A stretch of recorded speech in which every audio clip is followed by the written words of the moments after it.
warahmatullahi wabarakatuh. Halo guys, welcome to back my channel. Kembali lagi bersama saya.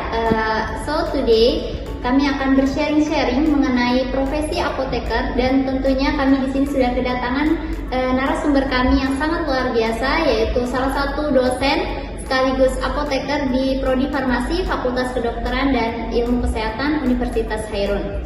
Let me introduce myself. I am Nurul Aulina, a student of the pharmacist study program, and beside me Mr.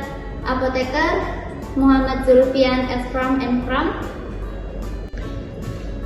Baik, terima kasih Pak. Sebelumnya izin, di sini saya akan membacakan 3 pertanyaan, di mana Bapak boleh menjawab pertanyaan setelah saya membacakan satu persatu pertanyaan.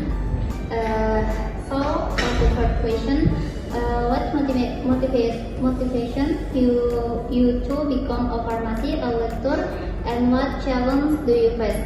Apa yang memotivasi Bapak ini menjadi seorang apoteker sekaligus dosen, dan menurut Bapak itu apa saja tantangan menjadi seorang apoteker sekaligus dosen?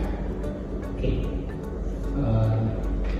Mungkin ya, kalau motivasi saya sebagai menjadi seorang apoteker sekaligus dosen pengajar di ilmu apoteker, motivasi saya yang pertama kita lihat dari dunia kesehatan, terutama yang obat-obatan maupun obat-obatan sekarang berkembang semakin besar, makin ke depan makin maju, makin berkembang, sehingga salah satu tujuan saya atau motivasi menjadi apoteker ya, karena kita lihat sekarang obat-obatan ini bagaimana kita ingin edukasi ke masyarakat, ke anak didik kita, orang tua maupun keluarga kita mengenai obat-obatan itu, bagaimana mereka layak mendapatkan obat-obat yang sesuai dengan biar tidak salah dalam penggunaan obat dan lain-lain. Itu motivasi saya mengambil apoteker.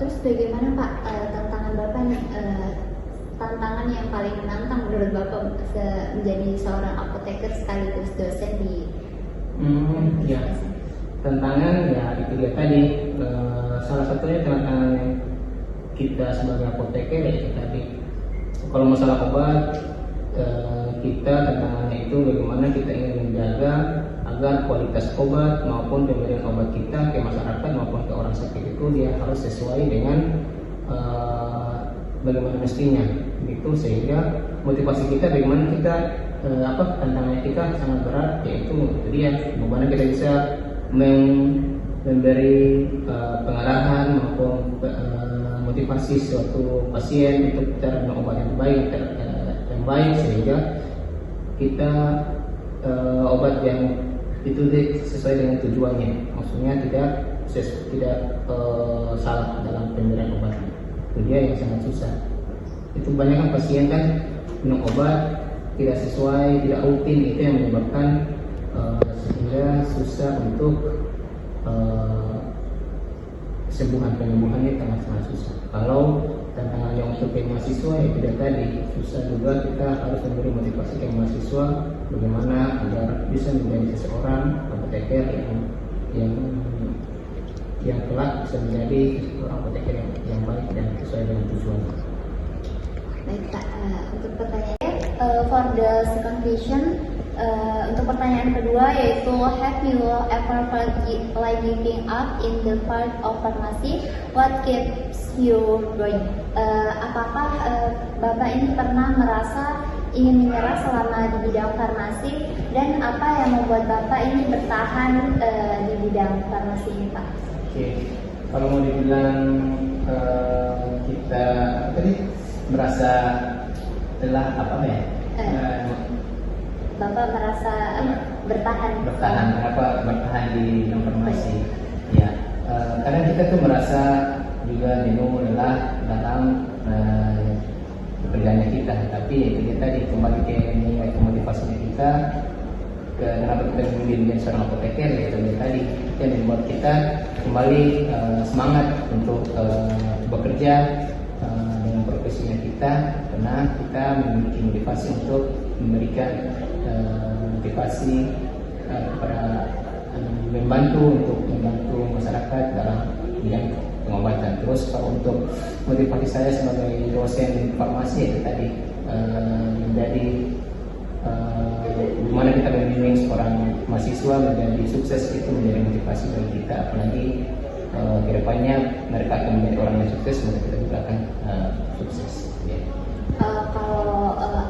Tapi Bapak pernah tidak merasa lelah dan ingin menyerah selama di bidang farmasi? Ya, lelah sih lelah. Kalau lelah sekali, cuman ya jadi ya kita ini merupakan kerjaannya kita, jadi kita akan cinta dengan pekerjaannya kita, bagaimana kita membimbing, bagaimana kita ya semangat saja ya motivasi kita, maka kita kan tidak akan jadi bisa disimpulkan nih teman-teman, yang membuat Bapak ini tetap bertahan di bidang farmasi itu salah satu motivasi Bapak ini juga sangat besar. ya. Oke, untuk pertanyaan ketiga, for the three question, di mana di sini what advice would you give to students who aspire to become pharmacists in the future? Additional, what are some strategies for maintaining motivation in the face of academic pressure, grades, reports, and rigorous examination? Apa saran bagi mahasiswa nih Pak yang ingin menjadi apoteker di masa depan, dan bagaimana tips membangun semangat belajar di tengah tekanan nilai, laporan, dan ujian yang sangat padat di bidang farmasi? Ya, kalau motivasi untuk mahasiswa yang ingin menjadi seorang apoteker atau apoteker masa depannya, kita belajar semangat, jangan pernah menyerah. Ilmu farmasi itu semakin hari semakin berkembang. Kalau kita tidak ikut dengan perkembangan, maka kita akan kita ketinggalan. Makanya itu motivasinya itu tetap semangat dan kerja keras, belajar dan putus asa, jangan dikatakannya capek. Memang ilmu farmasi itu ilmu yang sangat bikin lelah, kalau bikin tugasnya dan lain-lain pasti capek. Tapi kalau kita semangat agar kita putus asa, otomatis kita akan ketinggalan. Dan apalagi itu lagi betul belajar, kita harus tetap belajar. Oke, jadi bisa disimpulkan teman-teman, jadi saran untuk kita ke depannya untuk menjadi apoteker, selain kita harus rajin belajar, tentunya kita harus sabar dan terus mengikuti perkembangan zaman, karena bagaimanapun kalau kita tidak mengikuti perkembangan zaman. Oke guys, itu tadi kita sudah mendengarkan penjelasan langsung dari narasumber kita, yaitu Bapak Apoteker Muhammad Zulfian S. From and From. Mungkin sekian video dari saya, jangan lupa like, comment, and subscribe. See you next time dan bye-bye.